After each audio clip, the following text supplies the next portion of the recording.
Is Michigan State basketball really in this Big Ten title hunt? We look at Vegas, we look at computers, and then, of course, we look at the human side of this debate. And then Andrew Pastorek of Oskee Talk, yes, that's right, an Illinois podcast. He joins us to break down Friday night's game. Let's go. Are Locked On Spartans, your daily podcast on the Michigan State Spartans, part of the Locked On Podcast Network, your team every day.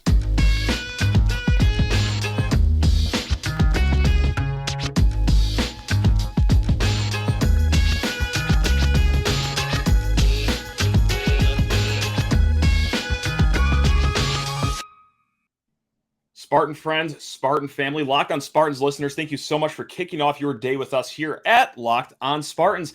Today's episode is brought to you by BetOnline. BetOnline has you covered this season with more props, odds, and lines than ever before. It's BetOnline where the game starts. Now we will be talking about the big game coming up in segments 2 and 3 with Andrew Pastorek of Oskee Talk, an Illinois podcast. But first, let's go big picture right here. We're going to kick off this show with an email from Zachariah. He hits us up at, of course, lockedonspartans@gmail.com. And the question is, hi, Matt, how realistic do you think it is for MSU to win the Big Ten?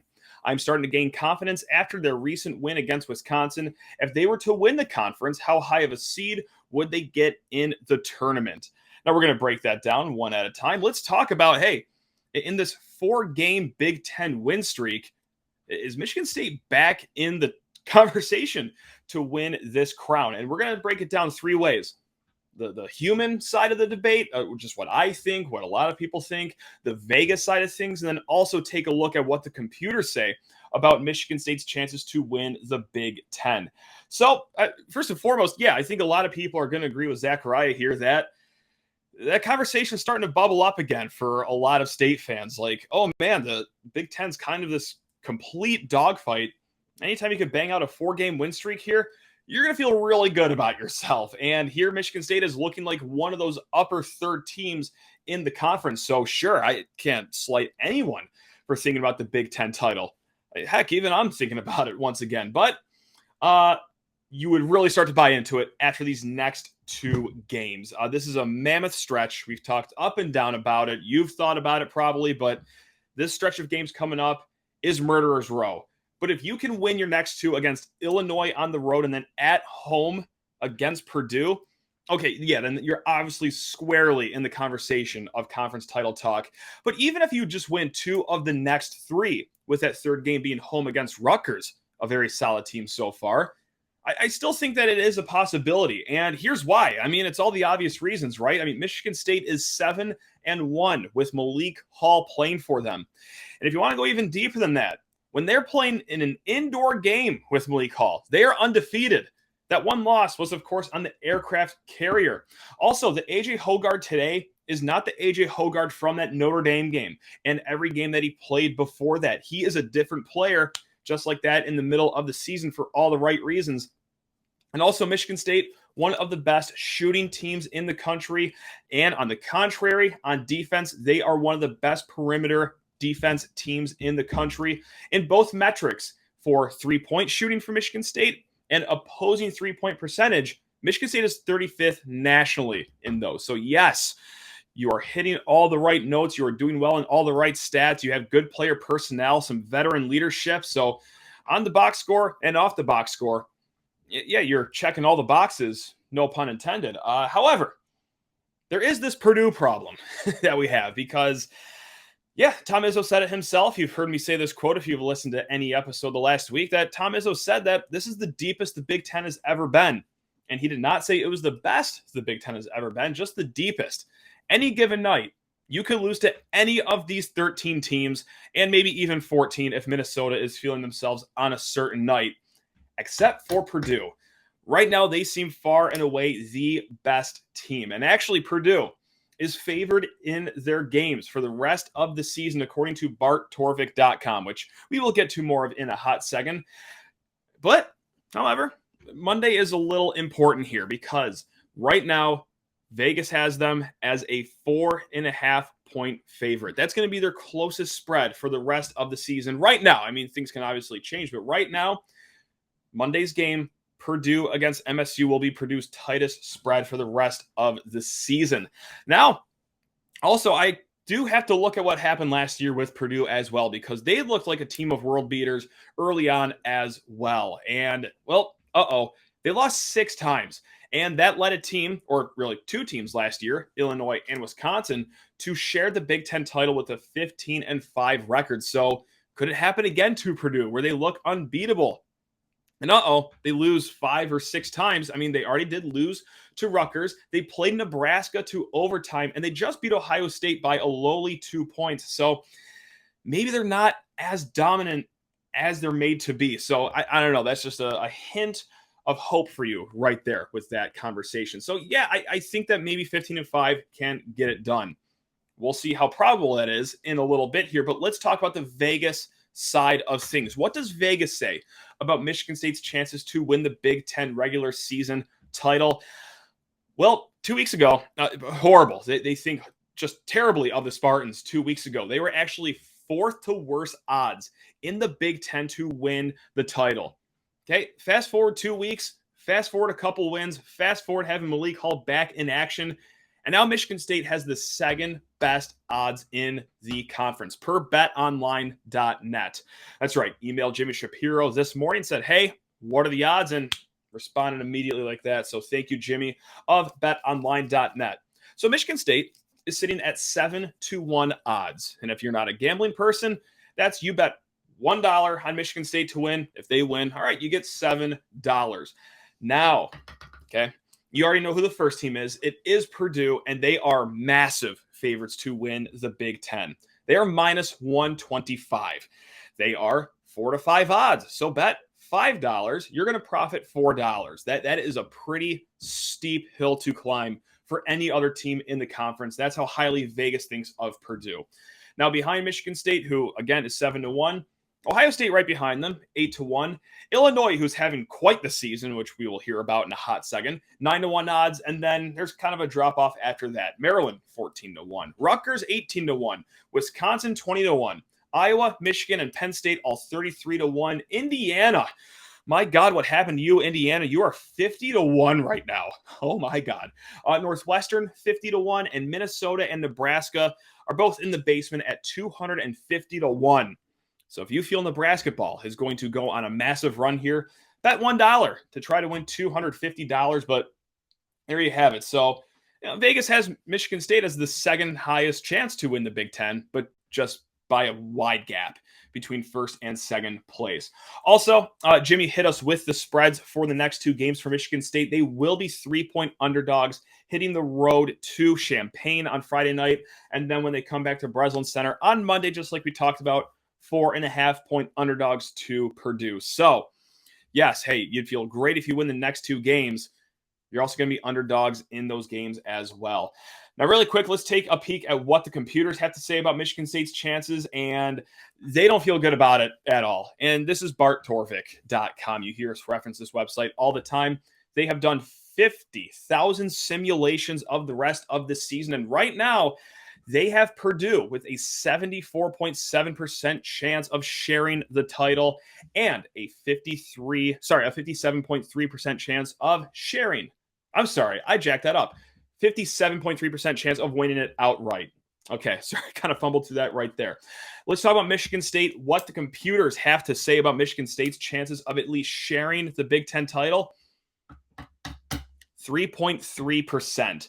That is actually 4th in the conference per Bart Torvik. Ohio State has a 12.8% chance of sharing the title, and then Rutgers with a 26.1% chance of sharing the title. So Rutgers is actually second place per the computers. So there is some wide variance between what Vegas thinks, what the computers think, and we talk about up and down. We'll talk about it more as the season goes on of what record does a team need to have to win the Big Ten title. I could very well see it being 15-5, 16-4, and this is also what Bart Torvik has Purdue going right now. They give them a 23% shot at 15-5 in the conference, and also a 23% shot at 16-4 as well. Those are the biggest percentages right there. Now, for Michigan State to go 15-5 in conference play, Bart Torvik gives our Spartans a 1.7% chance of that, which is quite low. Quite low. Right now, the biggest percentage for Michigan State is for our Spartans to go 11-9. They have a 22.3% chance of doing so. So again, we've all seen what's been going on in the Big Ten. It just seems like another season where 11 teams are going to be either 10-10, 9-11, 11-9. Like it is going to be the Big Ten West football, but just basketball. So there you have it. A lot of variance. So it depends who you trust the most. Do you trust us humans? Us state fans that are very high on our team right now? Do you trust Vegas, which is kind of in the middle of saying, yeah, second best chance, but not a good chance still? Or do you trust those nerdy computers that say like, nah, Michigan State's going 11-9. Y'all don't have a shot of hitting this title. So pick your road, go down it, and be happy. And we hope you enjoy this next two segments with Andrew Pastorek of Oskee Talk. But before getting to him, need to chat your ear off about BetOnline. That's right. Hey, just like we said, Michigan State 3-point underdogs on the road in Champaign. If you're feeling our Spartans, you think they're going to make it 8 straight wins? Go throw a few smackaroos at betonline.net, your number one source for sports betting info, stats, news, and analysis. Get the latest odds and trends for every professional and amateur league out there, from pro football playoffs coming up this weekend. That's right, we got some NBA regular season. We got PGA golf going on in the islands over in Hawaii. They got it all at betonline.net. And if you love sports podcasts, which I think you do if you're listening to this right now, you can find even more of those at BetOnline as well. We are always the fastest and easiest way to get in on all of your sports betting action. So what are you waiting for? Head to the website today, use your mobile device, learn more about the trends in action. That is at BetOnline, where the game starts. Andrew Pastorek of Oskee Talk. Yes, a fantastic Illinois podcast. And also friend of the Locked On Spartans program. You might recognize this face, this voice from our Illinois-Michigan State football preview. Andrew, just not personally how are you doing, but as an Illinois fan, how are you doing? Because my goodness gracious, what a roller coaster the last few weeks have been for you guys. Yeah, it's been an adventure for sure. I think, I at my old age, I'm getting a little softer. I used to be very Sure. lunatic fringe, most impatient guy in the world. And I think football season softened me a little bit, because I was like, we don't really see this very often. Let's enjoy it a little bit. Let's breathe it in. And then basketball, because normally, October 1st, we're like, when's basketball starting? Because this is terrible. I don't want to watch this. Sure. And then we had this really captivating, compelling football season. And then basketball was really good at the start. And then we had a month where we were like, is this team ever going to win a game again? What is happening?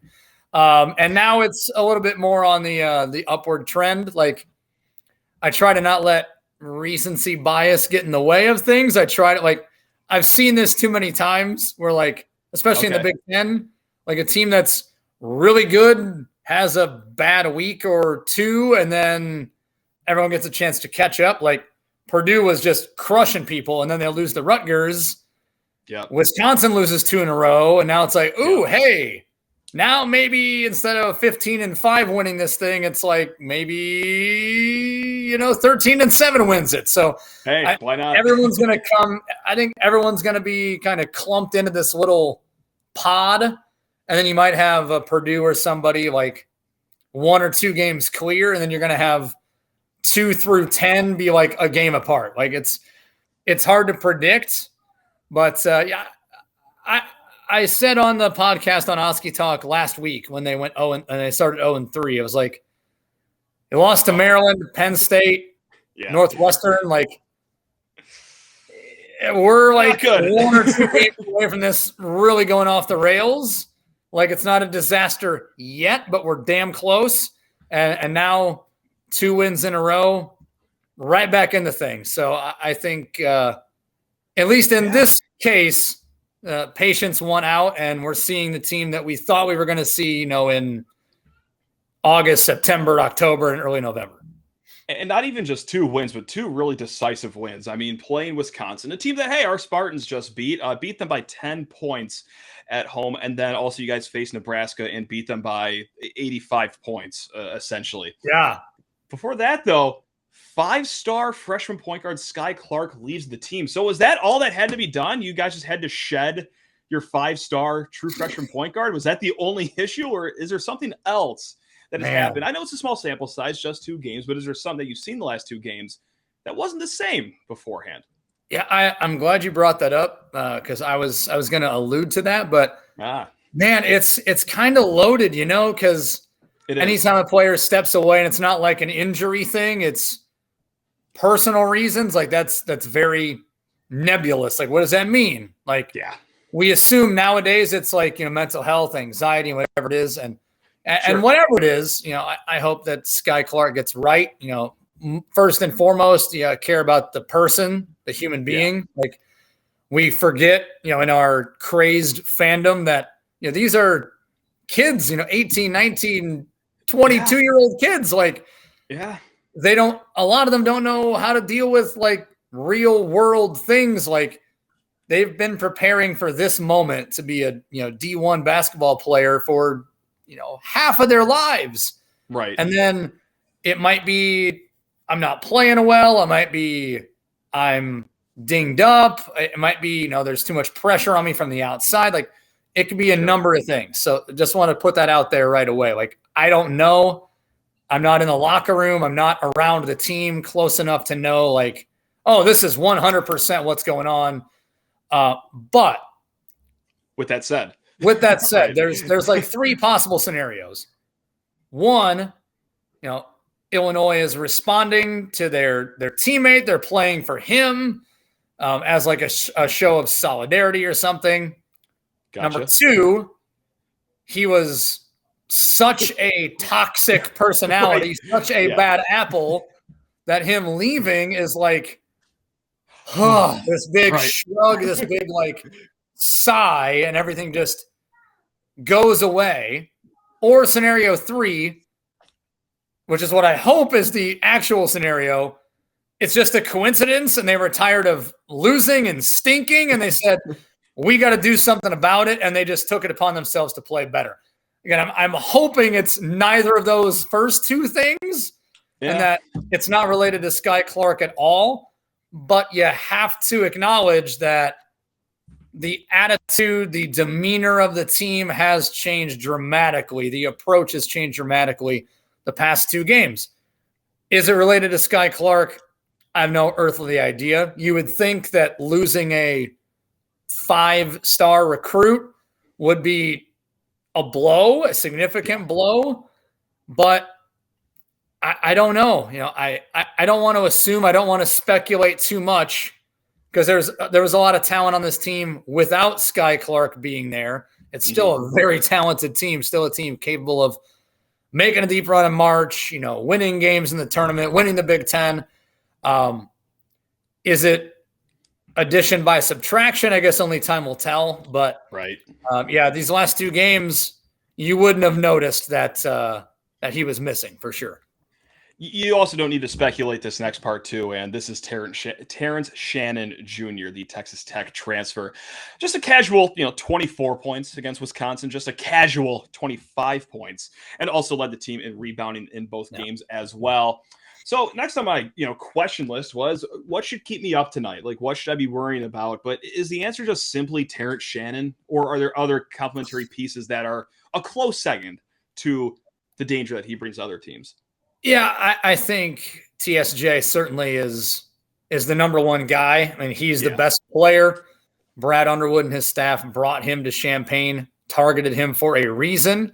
There was, he had that it factor. You watched him play at Texas Tech, the ferocity and the intensity that he brings to the floor.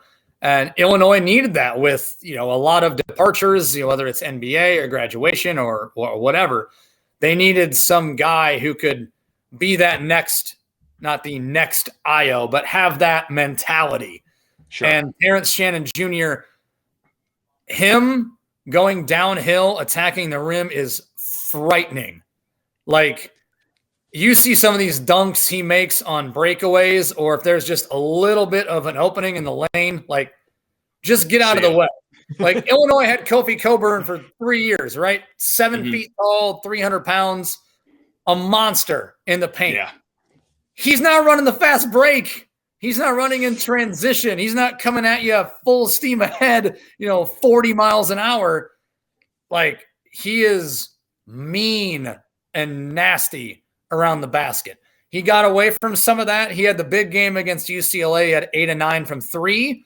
And we're like, this is going to be incredible. Like, he's doing things that like have never been done before in, 20 years. It was like, he hadn't had a game like that in like 15 or 20 years in all Division I. Like, it had never happened. Gotcha. And then he has 9 against Northwestern. Like, he looked, the infamous press conference. You've probably all seen it by now, where Brad Underwood gets on the podium and, hey, what do you think about TJ's leadership? And he just goes, like, there is no leadership. What are you talking about? And that at first I was like, big deal. Like, if you can't handle pointed criticism, like, why are you in the Big Ten? Like, but then the way they played, you're like, man, maybe that really did negatively impact this team. But he's really changed again. His approach, he's been more aggressive, and he said as much in the post game after Nebraska. Like, they want me to be aggressive. Like, my teammates need that from me. I need to play with that aggression. I'll try to come up with a different word at some point in the next 10 minutes. Don't worry about it. Yeah, you're 30 times. But that's the mentality Brad Underwood wants. He wants energy and effort. And, TSJ needs to bring that. He's the best player on the team. There are certainly other guys to concern yourself with. Matthew Meyer, probably the best three-point shooter on the team, the Baylor transfer. Another transfer, Dane Danger. Great name. Cue the mystical references if you want, or the Top Gun references if you want. I am pretty sure somebody made a shirt with Danger Zone on it with the Top Gun logo. That goes hard. Yeah, that's nice. May or may not have one of those on back order already, but not Kofi Coburn, but he's 6'9", 265, there's not a lot of guys that can go up against him, one-on-one. He's, I think, like 71%, something in the 70s around there, as far as field goal percentage. He camps out in the paint. So if you're not one of those teams, if you're spreading the floor out, he's a guy that can get some buckets and dominate inside if you're not doubling him. Those are probably the 3 guys right now. Jaden Epps is a true freshman who's really emerged as, a potential stud on this team. It was, Skyy Clark was, the belle of the ball, so to speak. He was that top recruit. Yeah. But Jaden Epps, Sincere Harris, Ty Rogers, those are 4 really good freshmen. They were all, that 3-4 star range. They were all highly sought after guys, and they each bring different things. Jaden Epps has that like bulldog mentality, where, he's become a good, secondary, tertiary scorer. He had 13 against Nebraska the other night. And of course, Coleman Hawkins too. He's kind of the unicorn guy, when he wants to be selfish, he can get his, and he's had a triple-double already this season against Syracuse. He's had a couple of 20-point games. He's had some games where he's looked completely confused and like he doesn't belong on the same floor as any of these guys. So when he is tuned in, when the team is locked in, they're as good as anybody. There's not one guy specifically, but Terrance Shannon would be the number one guy to probably try to stop. When he has not had good games, Illinois has struggled at times. Gotcha. And so on the flip side, that was a lot of terror to strike in Spartan fans' hearts right there. No doubt about that. What about stuff that makes us happy, though? Like, where is the weakness with Illinois? What has you just watching the game, clutching the remote a little too tightly when you're watching these guys? 3-point shooting has not been ideal. Okay. They're averaging like 33s a game, and they make like 7 or 8. It's not been great. Now that doesn't mean they can't get on a heater and make 12 or 13 a night. Sure. They did a lot of that against like the Monmouths and the Eastern Illinois and the Bethune-Cookmans of the world when they've leveled up in competition, except for that one game against UCLA where Shannon had 8 of 9 and like that second half Texas where like everything was going in. It's been a struggle to hit threes consistently. Myers around 40%-ish. He's been the most consistent guy, but it's not, you find yourself screaming at the TV like, stop shooting, go inside, go to the basket. You're just like, and if it's a good look, it's fine. But there were games like that. I think it was Northwestern. They're just sitting there and they're like taking one-footed step back fadeaway threes, and you're like, what in the blue hell? There's no way your coach is saying, yeah, shoot that. Go ahead and take that. Like, you're not Steph Curry. You're not Kevin Durant. Like, you're not taking one-footed logo threes. Like, it's if they're good looks, fine, but a lot of them have been not so good looks. So three-point shooting has definitely been a concern. Free throw shooting, the foul shooting's been a concern as well at times. Mm-hmm. So if it's a close game, those things could definitely come back to bite the Illini for sure. Gotcha. I just think of that Patrick Ewing clip. Have you ever shot that shot in your entire life? Do you practice that shot? And like when and Brad Underwood has said that. Brad Underwood said that in post game. Like, we have these great practices, and then we get in the game, and like it's AAU out there. When did we work on that? Like, where did that come from? So yeah, there was definitely some stuff between the ears that was going on from practice to game. Because you always hear the cliche, like you practice like you play or play like you practice. And of course, most coaches are always going to be like, oh, we had a great practice. We practiced so well. You're very reluctant to be like, yeah, we don't have it. But yeah, right. After the Penn State game, he was like, we won against Texas. And for 2 days, they were talking about how great they were. And then, we lost to Penn State. Like, that was the attitude they had after that game, was not, hey, let's do what we need to do to beat this team. It was like, we'll beat this team. And then they didn't. And it's like, huh? Like, so Brad Underwood's changed his approach. They've tried to tweak some things. Like, he was switching a lot, like almost every possession, you're switching everybody. It's been a little more traditional. He's softened that a little bit, and the defense has played better. Those 4 games, the last 4 games, even the game against Northwestern that they lost, the defense was really good when they weren't fouling. Like, Northwestern had 73 points in that game, and they scored 32 from the free throw line. So it wasn't like they were making it rain or something. Like, they were. Yeah. It wasn't like they were filling it up. I mean, they shot like 30% from 2-point range in that game and beat Illinois by 13 points. They shot 40 free throws, and Illinois shot 10. Like, that's brutal. I don't even know how in the Big Ten that even happens. Like, that's tough. it's like you have to try to not call fouls on the other team for that to happen. So that's brutal. When it's even a little bit more balanced, I think Illinois is going to have an advantage over a lot of teams because the talent's there. Gotcha. But we've seen against Texas and UCLA, and even for a half against Virginia, they can beat and compete with anybody. But they're also capable of losing. I mean, that Missouri game was god awful. That's 2 hours of my life I'm never getting back. So I don't know if that answers a question, but sure. Sure, we'll go with that. Why not? Whatever you said. Yes. Yeah, it made sense. Made sense to me, at least. I don't know. We're on the same wavelength. To wrap this up, I'm actually going to steal a question from someone that I talked to before the Wisconsin game. This was Ryan Herons of Locked On Badgers, and he asked us, where do we fall, or I guess where does Wisconsin fall on Michigan State's basketball rivalries? Like, are we top 3, top 5?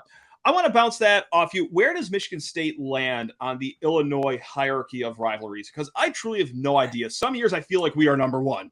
Other years, I feel like we're like number 5, cordial. Like, should we have not have been this cordial as conversation? Are we supposed to hate each other with every fiber of our being? Or where is it with Illinois fans over there when it comes to. Let's just say if it was Locked On Wolverines, I wouldn't be on the show. Let's just put it. Okay, fair enough. All right. I'd probably be saying a lot of, expletives and things that would, Tell me where to go. Tell me where to put it. Okay.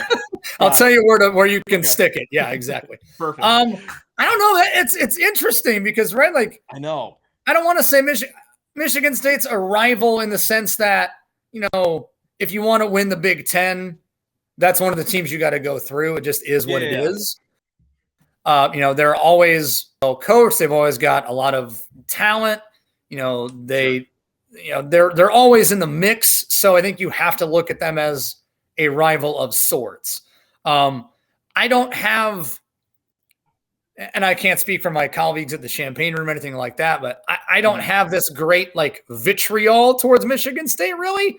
I mean, there was the game a couple of years ago, maybe 3 years ago, when Sissoko, broke Ayo Dosunmu's face. Yes. And they were very nonchalant about it. If you can't handle that, just go play badminton. What? That's ball, baby. That's ball, baby. Let's go. That was right. The way they handled that was kind of shitty, but I mean, in general, I don't have this great seething anger towards Michigan State. For me, at least, and I think for a lot of Illinois fans, I think we're Indiana just from geography, and then Michigan because they act like they invented basketball, and most of the time they don't even pay attention to basketball until right about this time of year. Checking in. Yep. The hashtag Walmart. My whole thing with Michigan is congrats, you won 3 more games in March than Illinois the last 2 years. Again, I'm not saying that winning in March isn't important because it is. That's how you measure success. Totally. Izzo's got a couple of Final Fours. He's got a natty. If he didn't have that, we'd be okay, he's a really good coach, but he is but. Juwan Howard's 0-5 against Brad Underwood. So for all these Michigan fans that are Illinois is not a rival, right, because you have to actually win first for it to be a rivalry. So they only play once. I think it's in Ann Arbor. So if that game happens and they win, good for them. Golf clap for them. But it's it's the slurpage to me. I think everyone just kind of knows Michigan State is solid, and because y'all play such a tough non-conference schedule every year that it's an NBA schedule. You're playing 8 top 25 teams in November, for Christ's sake. It's going to be great. By the time you get to the Big Ten, it's I can't believe you guys even have the stamina to beat anybody. You're just exhausted. Right. But I know. But it prepares you. Obviously, you're preparing for the rugged Big Ten schedule. And so I think just Michigan State's going to be solid. Wisconsin is always picked 9th or 10th every year, and they finish 2nd or 3rd with their cavalcade of 6'8" white dudes. Yep. Who'll be selling insurance the day they graduate from college. And then, but they're underrated every year and they exceed it. And then Michigan's always they're going to win a natty. And then they go 9-11 in the Big Ten. And no one talks about it. Indiana is that this year. Indiana's they've got Trace Jackson Davis. They're just going to march through to the Final Four. It's you're returning your leading scorer from a team that can't score. Problem. Small problem. What else? You have what else do you have? You got a couple of decent freshmen. Woodson's done all right there, but this thing they're if you're judging them by the last time, if you're going by preseason and you rate them based on the last time you saw them. The last time we saw Indiana, they got beat by a zillion points by St. Mary's in the tournament.